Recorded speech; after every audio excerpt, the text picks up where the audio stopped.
दोस्तों, मैं डॉक्टर रविशंकर गौड़ अपने यूट्यूब चैनल होम्योपैथिक उपचार में आपका हार्दिक स्वागत करता हूं। जिस तरह से हमने बाकी की मेडिसिन समझी है, पहले उनके रूब्रिक्स को समझा है, इम्पॉर्टेंट रूब्रिक्स को एक्सप्लेन किया है और उसके बाद में उन सभी रूब्रिक्स को हमने मिलाकर एक वीडियो में इंक्लूड किया है और उस वीडियो को एसेंस का नाम दिया था हमने। तो उस वीडियो में क्या है कि सभी जो मेन फीलिंग है उस मेडिसिन की, वो मेन फीलिंग हमने एसेंस में डालने की कोशिश की है। तो अब हम काली कार्ब को भी इसी तरह से पढ़ेंगे। अभी तक हम काली कार्ब के बहुत सारे मेन रूब्रिक्स पढ़ चुके हैं। अब हम काली कार्ब का एसेंस समझने की कोशिश करेंगे। तो काली कार्ब की शुरुआत ईगोटिज्म से होती है। ईगोटिज्म मतलब मैं बड़ा। ईगोटिज्म का मतलब होता है कि जहाँ इंसान खुद को सर्वे सर्वा समझने लगता है, वहाँ वो ईगोटिज्म में चला जाता है। तो अब काली कार्ब क्या समझता है कि मैं बड़ा हूँ और बाकी जो लोग हैं वो छोटे हैं। मैं समझदार हूँ, बाकी सब जो लोग हैं वो मूर्ख हैं। मतलब मैं सब कुछ कर सकता हूँ और बाकी लोग बेचारे कुछ भी नहीं कर सकते। अब ये जो बेसिक फीलिंग होती है काली कार्ब की, इस बेसिक फीलिंग के कारण काली कार्ब दूसरों को असहाय, कमजोर, मतलब चिल्ड्रन समझता है। अब चूंकि काली कार्ब के अंदर फैमिली वाली फीलिंग होती है, काली कार्ब के अंदर केयर वाली फीलिंग होती है, काली कार्ब दूसरों की केयर लेता है और अपने फैमिली मेंबर्स कौन होते हैं, for home he is concerned, उनकी एक्सेसिव केयर लेता है, उनकी एक्स्ट्रा केयर लेता है, उनकी बहुत ज़्यादा केयर लेता है। इसलिए वो फैमिली मेंबर्स जो इसको बहुत ही असहाय लगते हैं, वो फैमिली मेंबर्स जिन्हें ये कमज़ोर समझता है, उन फैमिली मेंबर्स की केयर लेता है ये। इसलिए यहाँ से वो रूब्रिक अराइज हुआ कि इम्पेशेंस चिल्ड्रन अबाउट हिज। इसको थोड़ा और डिटेल में समझेंगे क्योंकि ये काली कार्ब का बहुत स्ट्रॉन्ग रूब्रिक है। लेकिन अब आगे देखते हैं कि एक दूसरी फीलिंग और जनरेट होती है किससे, जब वो ये समझता है ना कि बाकी सब मेरे चिल्ड्रन हैं, मैं बड़ा हूँ, तो उसके दिमाग में एक और फीलिंग जनरेट होती है। वो फीलिंग क्या है? वो फीलिंग ये है कि भाई भगवान ने जब मुझे इतना बड़ा बनाया, जब भगवान ने मुझे इतना कैपेबल बनाया, जब भगवान ने मुझे इतना ताकतवर बनाया, जब भगवान ने मुझे इतना समझदार बनाया, तो ये जो लोग हैं जो मेरी सराउंडिंग में हैं, ये जो लोग हैं जिनके साथ मेरा कंसर्न है, उन लोगों की जिम्मेदारी उठाना मेरा नैतिक कर्तव्य बन जाता है। तो इसको कहते हैं स्ट्रॉन्ग सेंस ऑफ रेस्पॉन्सिबिलिटी। अब जब ये बाकी लोग जो उसके कांटेक्ट में हैं, वो कौन से असहाय लोग, वो लोग जो बहुत कमज़ोर हैं, किसकी निगाह में? इस काली कार्ब की निगाह में। जो लोग अपनी खुद की मदद नहीं कर सकते, ठीक है, और दूसरा, एक तो ये कि वो असहाय लोग जो अपनी मदद नहीं कर सकते, और दूसरा इसकी नैतिक जिम्मेदारी है कि वो उनकी मदद करे। अब देखो, दो चीज़ें हो रही है ना। एक तो ये हो रहा है कि ये लोग अपनी मदद कर नहीं सकते हैं, ये इसको कंफर्म हो गया है ना। कंफर्म हो गया कि जैसे मतलब मान लो एक परिवार में एक मुखिया है, दादाजी हैं, और दादाजी को ऐसा लगता है कि मेरा जो बड़ा वाला बेटा है वो बेवकूफ़ है ना। दादाजी को ये लगता है कि इसकी जो बहू आई है, मतलब मेरी जो बहू आई है, मेरे बेटे की बीवी जो है वो भी बेवकूफ़ है, और जो इसके बच्चे हैं वो भी बेचारे भोले हैं।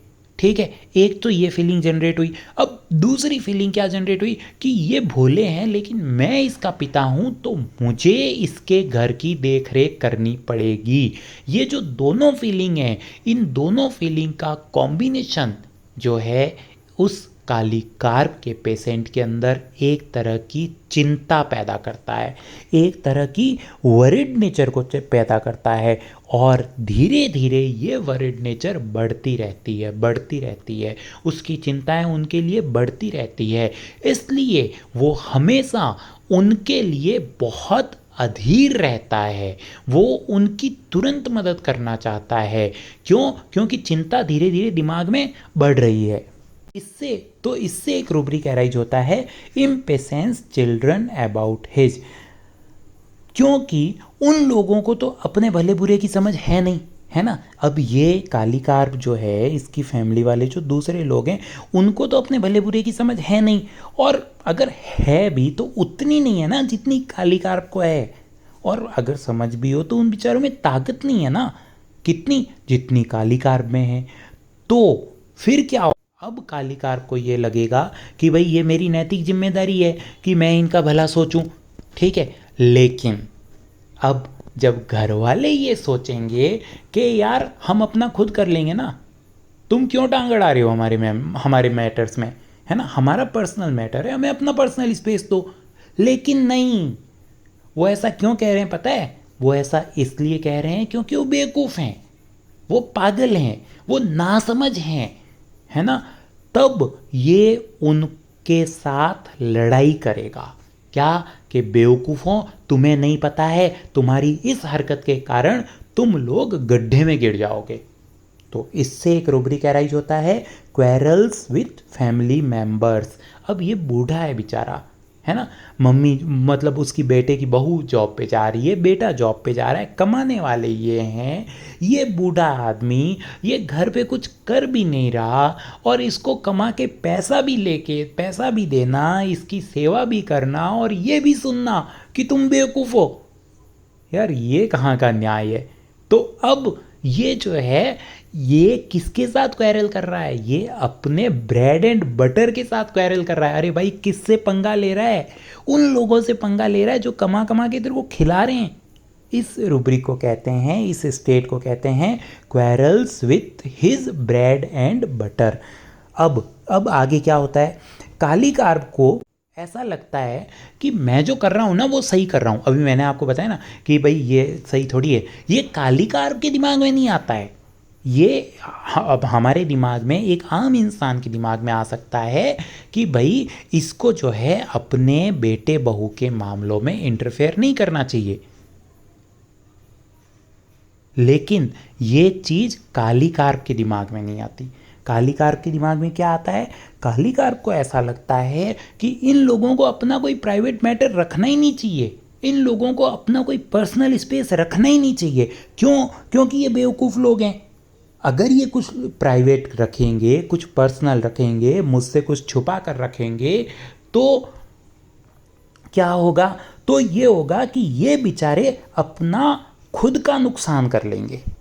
तो ये जो फीलिंग होती है कालीकार्प की, किसी दूसरे के प्राइवेट मैटर्स में भी अपनी टांग अड़ाना, मतलब हर तरह की तकलीफ तुम मुझे बताओ, तुम कुछ भी अपना पर्सनल मत रखो, तो इसको कहते हैं delusion, neck is too large.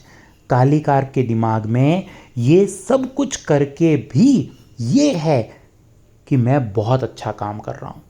अब सोचो, उस घर की स्थिति के बारे में सोचो, जिस घर में एक बेटा और एक बहू और उसके बच्चे, उन सब को, किसी को भी अपने पर्सनल मामले पर्सनल रखने का अधिकार ही नहीं है।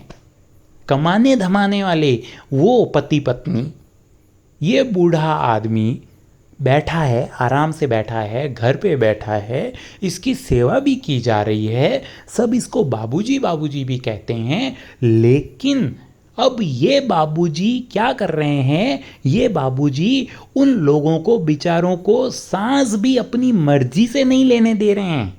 ये बाबूजी ये कह रहे हैं कि भाई तुम सांस भी लेते हो ना, तो तुम्हें ढंग से कैसे लेनी है ये मैं सिखाऊंगा तुम्हें। ये है इसका फील। कालीकार्प इतना ज़्यादा दूसरों के मैटर में घुसा हुआ रहता है। तो अब ये कालीकार्प ऐसा कर रहा है, लेकिन कालीकार्प के दिमाग में ये बिल्कुल भी नहीं है कि मैं गलत कर रहा हूँ। उल्टा कालीकार्प को क्या लग रहा है कि मैं बहुत अच्छा काम कर रहा हूँ, अपने बारे में ना सोचकर मैं पूरे परिवार के बारे में सोच रहा हूँ, और मैं अपनी रेस्पॉन्सिबिलिटी पूरी तरह निभा रहा हूँ। लेकिन वो लोग जिनके निजी मामलों में ये टांग अड़ा रहा है, उनकी नज़रों में ये कालीकार्प का इंसान अकड़ू और खड़ूस बन जाता है। तो एक तरफ अपनी खुशियों को नज़रअंदाज करके दूसरों की परवाह कर रहा है। देखो, अब बात को समझो, ठीक है? कालीकार्प कर क्या रहा है? कालीकार्प कर तो दूसरों का नुकसान ही रहा है ना। हाँ, वो उसकी जो इंटेंशंस हैं वो अच्छे हैं, मैं ये नहीं कह रहा कि उसके इंटेंशंस अच्छे हैं या बुरे हैं, इसमें ये हमारा टॉपिक नहीं है। लेकिन बात ये है कि वो कर तो गलत ही रहा है ना, दूसरों को जीने तो नहीं दे रहा ना वो। लेकिन अब कालिकार क्या सोच रहा है, वो ये सोच रहा है कि भाई मैं दूसरों को सुधारने के लिए कितना प्रयास कर रहा हूँ, इवन मैं अपनी खुशियों का भी गला घोंट देता हूँ। मुझे अच्छा नहीं लगता है इनको डांटना, मुझे अच्छा नहीं लगता है बार बार इनके मामलों में हस्तक्षेप करना, मुझे ये भी अच्छा नहीं लगता है कि मैं अपने काम को मिस कर रहा हूँ, मैं अपना काम ढंग से नहीं कर पा रहा हूँ और उसके बाद इनके लिए कर रहा हूँ। तो ये उसको बुरा भी लग रहा है इसमें कि यार मेरा टाइम किल हो रहा है। लेकिन उसके बावजूद कालिकार वैसा क्यों कर रहा है, क्योंकि उसको अपनी रेस्पॉन्सिबिलिटी निभानी है। ये रेस्पॉन्सिबिलिटी किसने दी है उसको, ये रेस्पॉन्सिबिलिटी उसने खुद बनाई है, खुद उसने अपने दिमाग में इस भावना को जनरेट किया है कि ये मेरी रेस्पॉन्सिबिलिटी है कि मुझे इन असहाय लोगों का हमेशा ध्यान रखना है। जैसे बॉलीवुड मूवीज़ में नहीं होता था कि माँ बाप दोनों मर रहे हैं और वो बड़े बेटे को कह के जाते हैं कि बेटा हम जा रहे हैं, लेकिन तू जो है अपने इन चारों भाई बहनों का ध्यान रखना, और अब तुझे ही इनका ध्यान रखना है, अगर ये गलती से भी गलत कर लें तो इनको माफ़ कर देना, लेकिन इनका ध्यान ज़रूर रखना। तो अब क्या होता है, वो छोटे भाई बहन कितना भी निकम्मापन कर लें लेकिन ये उनको माफ़ करता रहता है और उनकी पूरी सेवा करता रहता है, उनके पूरे वेलबींग का ध्यान रखता रहता है। तो ये जो काम है ना, ये कालिकार का काम है, ये कालिकार वैसे करता है। ठीक है, अच्छा, तो अपन क्या बात कर रहे थे, हम ये बात कर रहे थे कि भाई इस तरह से कालिकार जो है अपनी रेस्पॉन्सिबिलिटी निभा रहा है। कालिकार की नज़रों में क्या है, कालिकार की नज़रों में ये है कि भाई मैं अपने वेलबींग को छोड़कर, मैं अपनी खुशहाली को छोड़कर तुम्हारी खुशहाली के लिए इतनी मेहनत कर रहा हूँ। ठीक है, लेकिन लोगों की नज़रों में क्या है कि ये खड़ूस है। तो अब इससे होता क्या है, इससे होता ये है कि कालिकार को ये लगने लगता है कि यार मैं इतना इन पर मेहनत कर रहा हूँ फिर भी ये लोग मुझे नज़रअंदाज कर रहे हैं, ये लोग मुझे उतनी इज्जत नहीं दे रहे हैं। या कालिकार को ये समझ में आने लग जाता है कि जैसे ही कालिकार वहाँ पर आता है ये लोग अपना रास्ता बदल देते हैं, है ना, ये या फिर वो अपना टॉपिक ही बदल देते हैं, बातचीत करने का टॉपिक बदल देते हैं कि अगर अभी बाबूजी आए उन्होंने सुन लिया तो फिर राई का पहाड़ बना देंगे, है ना। तो अब कालिकार को धीरे धीरे ये समझ में आने लगता है। अच्छा, धीरे धीरे ये भी समझ में आने लगता है कि लोग जो हैं ये लोग उससे कन्नी काट रहे हैं, है ना, और साथ ही साथ उम्र भी तो बढ़ रही है तो कालिकार वीक भी हो रहा है ना। अच्छा, दूसरी बात, इसकी वीकनेस की एक और वजह है, इसकी वीकनेस की ये वजह है कि ये मतलब अपने इंटेंशंस के, अपनी इच्छाओं के विरुद्ध जाकर इतना काम कर रहा है तो अब वीक ही होगा ना। देखो क्या होता है, कोई भी इंसान में ताकत कब आएगी, जब वो अकॉर्डिंग टू नेचर चलेगा, है ना, नेचर के साथ चलेगा तो उसमें ताकत आएगी। जब वो नेचर के अगेंस्ट काम करने लगेगा तो उसमें वीकनेस आएगी, उसकी एनर्जी को उसको ड्रेन आउट करना पड़ेगा। तो इस तरह से कालिकार को अपनी एनर्जी बहुत ज़्यादा ड्रेन आउट करनी पड़ती है दूसरों को सुधारने के लिए। अब इन दोनों कारणों से, एक तो उसकी एज का बढ़ना और दूसरा अपनी रेस्पॉन्सिबिलिटी निभाते निभाते अपनी एनर्जी को बहुत ज़्यादा ड्रेन कर देना। अब जब कालिकार को ये समझ में आने लग जाता है कि यार देखो, एक तो मैं इतनी एनर्जी अपनी ड्रेन कर रहा हूँ, मैं इतना वीक हो रहा हूँ, है ना, और इतनी शिद्दत से अपनी रेस्पॉन्सिबिलिटी निभा रहा हूँ और ये लोग कन्नी काट रहे हैं। मतलब मैं जब भी जाता हूँ तो ये जो बातचीत कर रहे होते हैं उसका टॉपिक ही चेंज कर देते हैं या एकदम चुप हो जाते हैं, या मैं जाता हूँ तो ये सोचते हैं, इधर उधर भागने की कोशिश करते हैं कि अरे बाबूजी आ गए, अभी कुछ कहेंगे, चलो चलो अपने अपने रूम में चले जाओ, है ना। तो अब कालिकार को ये समझ में आने लगता है कि यार किसके लिए मैं इतना कर रहा हूँ, जो लोग मेरी परवाह ही नहीं करते, उल्टा ये लोग तो, इन लोगों ने तो मुझे विलन बना दिया, जबकि मैं इनके अच्छे के लिए कर रहा हूँ। तो इससे धीरे धीरे काली कार्प के दिमाग में अपने ही फैमिली मेम्बर्स के लिए एवर्जन पैदा होने लग जाता है।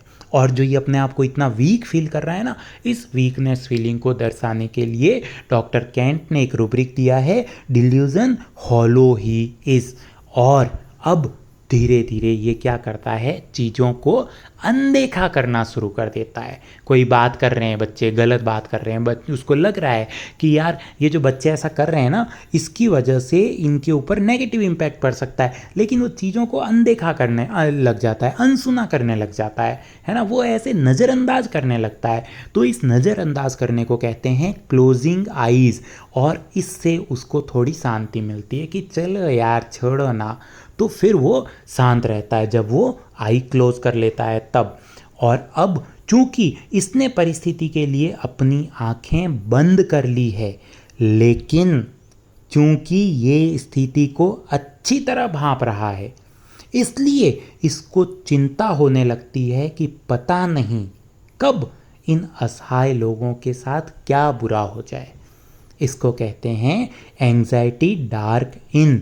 अब एक तरफ इसके दिलो दिमाग में ये भूख है, ये बेचैनी है कि ये उन असहाय लोगों की मदद करे, लेकिन दूसरी तरफ अपने गुस्से के कारण और अपनी कमज़ोर अवस्था के कारण जब कोई असहाय इसको अपनी अवस्था के बारे में बताकर मदद मांगता है, तो इसका चिड़चिड़ापन, इसकी बेचैनी और ज़्यादा बढ़ जाती है। इसको कहते हैं इरिटेबिलिटी ईटिंग आफ्टर। अब देखो, अब बात यह है कि पहले कोई भी भावना या चेंज ऑफ इमोशन दूसरे के लिए आता है ना। इरिटेबिलिटी ईटिंग आफ्टर क्या है, उनकी भावनाओं को नहीं खाना चाह रहा, लेकिन धीरे धीरे क्या होता है कि इसके बॉडी में उस तरह के चेंजेस आने लगते हैं। पहले इंसान दूसरों के लिए कोई चीज़ को सोचता है, फिर जब वो उन विचारों में जीने लगता है तो उसी तरह के विचार उसके शरीर में चेंजेस पैदा करने लगते हैं। तो ये है काली कार्प का एसेंस। Thank you friends. अगर आपको किसी तरह का कोई डाउट या किसी तरह की कोई क्वेरी, ऐसा लगता है कि ये चीज़ आपको मुझसे कंफर्म करनी है, तो आप कमेंट बॉक्स में कभी भी कमेंट कर सकते हैं। मैं पूरी कोशिश करूँगा कि मैं आपके हर कमेंट का सही रिप्लाई दूँ। Thank you friends.